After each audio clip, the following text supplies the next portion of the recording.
हे students, good morning.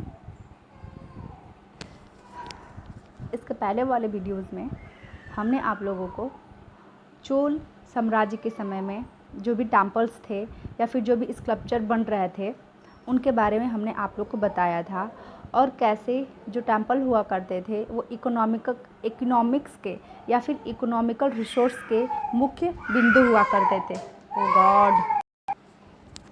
तो इस तरह से हम लोगों ने चोल शासन के दौरान होने वाले जो मंदिरों से इनकम थी, रिसोर्सेज थे, उसके बारे में हम लोगों ने देखा था। आज हमको देखना है the administration of the empire. ये जो चोल एम्पायर था, इनके समय में जो शासन था, इनका एडमिनिस्ट्रेशन प्रशासन था, वो किस प्रकार था, वो कितना प्रभावी था अपने साम्राज्य के बीच, अपने किंगडम के बीच में। आइए उसको देखते हैं। How was the administration organized sorry how was the administration organized?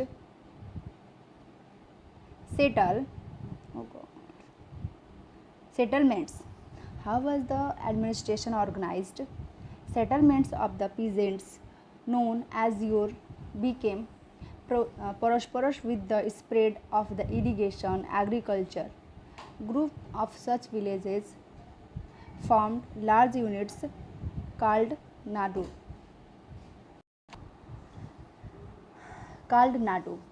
The village council and the Nadu performed several administrative functions including dispensing justice and the collecting taxes.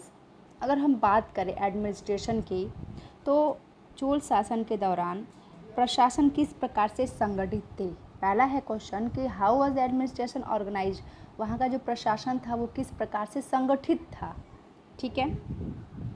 किसानों की जो बस्तियाँ थी जो उर कहलाती थी, यानी वहाँ पे किसानों की बस्तियों को क्या कहा जाता था, उर कहा जाता था। ये एक नाम है जो उन लोगों ने दिया है, नोन एज उर। किसानों की बस्तियों को चोल शासनकाल में क्या कहा जाता था, उर कहा जाता था। सिंचित खेती के साथ जो इरिगेशन वाली कृषि हुआ करती थी, उनके साथ बहुत समृद्ध हो गई थी। यानी जो गांव था जिसको उर ये लोग कह रहे थे, ये गांव ऐसा गांव था जहां पर खेती के लिए एक अच्छा जो भूमि चाहिए इरिगेशन के लिए, वो पर्याप्त था। Group of such villages formed larger units called Nadu. इसमें से बहुत सारे विलेजेस का जो ग्रुप था उनको लोग नाडू के नाम से जानते थे। The village council and the Nadu performed several administrative functions. इस तरह के गांवों के समूह को नाडू कहा जाता था। ग्राम परिषद और नाडू न्याय करने और कर वसूलने जैसे कई प्रशासनिक कार्य करते थे। देखिए, अब ध्यान से समझिए, ये इम्पोर्टेंट है आप लोग के लिए। पहले शुरू से समझिए, जो प्रशासन थी वो कैसी थी। पहले तो ये कैसे संगठन बनाया गया था प्रशासन का। तो किसानों की जो बस्तियाँ थी जो उर कहलाती थी, और ये उर में कौन सा हिस्सा आता था, सिंचित भूमि एक आती थी। पूरी सिंचित भूमि जो समृद्धशाली खेती वाली भूमि हो वो उर के अंतर्गत आती थी। इसी तरह के गांवों को समूह को, यानी कई उर मिल करके नाडू का निर्माण करते थे। गांवों के समूह को नाडू कहा जाता था। ग्राम परिषद और नाडू न्याय करने, यानी जो चोल शासन था उनके समय में न्याय कौन करता था, ग्राम परिषद और नाडू न्याय करने और कर वसूलने के लिए कार्यरत किए गए थे।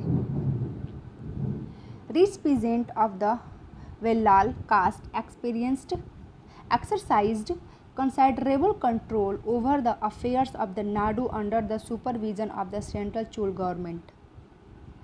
The Chol kings gave some rich landowners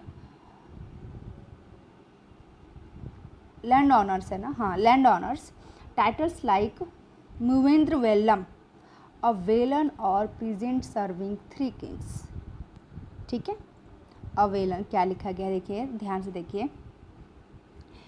अय्यार है cheap and etc as markers of the respect and instructed them with the important office of the state at the center.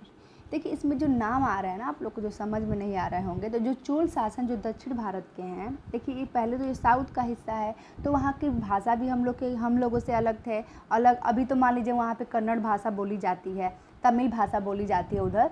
तो अभी की जो भाषा है उस भाषा से भी बहुत डिफरेंट पहले की भाषा थी। तो चोल शासकों की ये भाषा थी। हम अपने लैंग्वेज में भले ही चैप्टर्स को पढ़ रहे हैं, लेकिन ये बताया जाए, जैसे मान लीजिए कि हम लोग गाँव को विलेज कहते हैं इंग्लिश लैंग्वेज में, तो उसी तरह से वो लोग उर कहते थे ऐसे ज़मीन के हिस्से को जहाँ जो ज़मीन सिंचित हुआ करती थी, अच्छी खासी सिंचित होती थी। पूरी उस सिंचित ज़मीन का एक जब बहुत ज़्यादा उर मिल जाता था तो वो नाडू बन जाता था। ठीक है, तो अब इस पे काम करने वाले जो लोग हैं उनका भी नाम अलग अलग होगा। जैसे हम लोग कहते हैं कि वो ट्रैक्टर चलाने वाले हैं, वो सिंचाई करने वाले हैं, वो खाद डालने वाले, ऐसे हम लोग नाम देते हैं ना, तो उसी तरह से ये लोग भी नाम देते थे। देखिए, जो वेल्लार जाति के धनी किसानों को केंद्रीय चोल सरकार की देखरेख में नाडू के कामकाज में अच्छा खासा नियंत्रण हासिल था। देखिए, अब इसमें एक कास्ट था जिसका नाम था वेल्लाल जाति। धनी किसानों को, यानी जो भी पैसे वाले किसान थे, किसानों को केंद्रीय चोल सरकार की देखरेख में, यानी जो मुख्य अच्छा खासा जो धनी व्यापारी था उनकी देख रेख में ही चोल सरकार के नाडू के कामकाज में अच्छा खासा नियंत्रण था। ठीक है, यानी जो नाडू था और जो ग्राम परिषद के सदस्य थे, ये लोग वेल्लार जाति की देख रेख करते थे। और ये जो वेल्लार जाति थी धनी किसानों की जाति थी, और ये लोग क्या करते थे, चोल शासन के में जैसे कृषि में जो कर देना है ये सब कार्य ये लोग किया करते थे। उनमें से कई भूस्वामियों को चोल राजाओं ने सम्मान के रूप में, कौन भूस्वामी, वेल्लार जाति, ये अच्छे खासे धनी भूस्वामी थे। तो ऐसे ही बहुत सारे भूस्वामियों को चोल जो शासक थे, चोल राजाओं ने सम्मान के रूप में मूवेंद वेलन, यानी 3 राजाओं को अपनी सेवाएं प्रदान करने वाला वेलन या किसान, वेलन मतलब किसान होता है। ठीक है, तो ये जो वेल्लार जाति होती थी ये राजाओं को उनको क्या करती थी, सेवा करती थी उनकी, जैसे उनका खर्च निकालना, उनकी खेती करना, उनका काज संभालना, ये सब कौन करता था, वेल्लार जाति करती थी। तो इसलिए चोल राजाओं ने इनको एक उपाधि दे दी थी। कौन सी उपाधि, मूवेंद्र वेलन, ये उपाधि है। जैसे हम लोग कहते हैं ना अशोक द ग्रेट, अशोक उनका नाम था, द ग्रेट उनकी उपाधि है। ठीक है, तो उसी तरह से चोल शासकों ने इनको क्या कर दिया, एक नाम दे दिया, मूवेंद्र वेलम। इसका अर्थ होता है 3 राजाओं को अपनी सेवाएं प्रदान करने वाला किसान। 3 राजाओं, कौन कौन, चोल, गुर्जर प्रतिहार, राष्ट्रकूट। ठीक है, अब इसमें अय्यार, प्रधान जैसे उपाधियां दी इन्होंने, और भी उपाधियां इन लोगों को वेल्लार जाति को दी, जैसे अय्यार है, इन तरह की उपाधियां। उन्हें केंद्र में महत्वपूर्ण राजकीय पद भी सौंपे गए और राजा के दरबार में उनको अच्छे खासे पद भी सौंपे गए हैं। ठीक है, चलिए आगे देखते हैं। Type of lands. अब ये कैसे जो लैंड्स इनको दिए जाते थे, Chola inscription maintain several categories of the land. Vellanvagai है, वेल्लनवगाई। अब ये नाम है, जैसे जो ज़मीन दी जा रही है किसी को काम करने के लिए या फिर उपहार में, तो ये उनका नाम दिया गया है कि वेल्लनवगाई कौन लेगा, तो ये लोग लेते थे लैंड ऑफ नॉन ब्राह्मण प्रेजेंट प्रोप्रीटर्स। ठीक है, यानी गैर ब्राह्मण, जो ब्राह्मण नहीं थे, गैर ब्राह्मण किसान स्वामी की ये भूमि हुआ करती थी। ठीक है, इसको वेल्लनवगाई कहा जाता था। नेक्स्ट है ब्रह्मदेय। ये क्या होता था, लैंड गिफ्टेड टू ब्रह्मास। ये वो ज़मीन होती थी जो ब्राह्मणों को उपहार में दी गई होती थी, जो राजा लोग दिया करते थे। साला भोग ज़मीन क्या है, land for the maintenance of a school. साला मतलब होता है ना विद्यालय, तो साला भोग का मतलब होता है किसी विद्यालय के रख रखाव के लिए भूमि, साला भोग कहते हैं।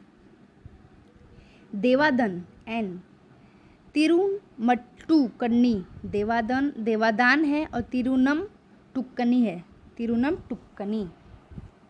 ये क्या होते थे? The land gifted to temple, devadana. देखिए देवदान लिखा है ना, देव मतलब भगवान होता है, तो मंदिरों को उपहार में दी गई भूमि, देवदान। और तिरुन्नम कुट्टनी, इसको आप लोग, ये दोनों मतलब दोनों का अर्थ यही होता है।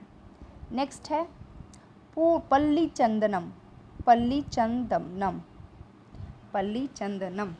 देखिए, land donated to Jain institution, Jain संस्थाओं को चलाने के लिए दान में दी गई भूमि। ये सब शब्द थे, इनका अर्थ जैसे आप लोग समझते हैं ना, रिलीजन मतलब धर्म होता है, उसी तरह से इन शब्दों का ये अर्थ है। ठीक है, इन शब्दों को इस नाम की भूमि कहा जाता था। आगे देखते हैं। We have seen the Brahmans often receive land granted of the brahmadeya as a result a large number of the Brahma settlements emerge in the Kaveri valley as in other parts of the south Indian.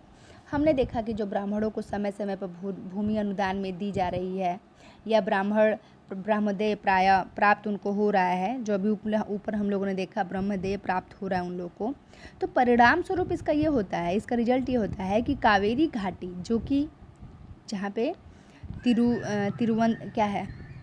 उरैयर राज्य बसा हुआ है, तो वहाँ पे कावेरी घाटी और दक्षिण भारत के दूसरे हिस्सों में भी ढेरों ब्राह्मणों की बस्तियाँ बस जाती हैं। ब्राह्मणों का एक अच्छा खासा अस्तित्व बन जाता है।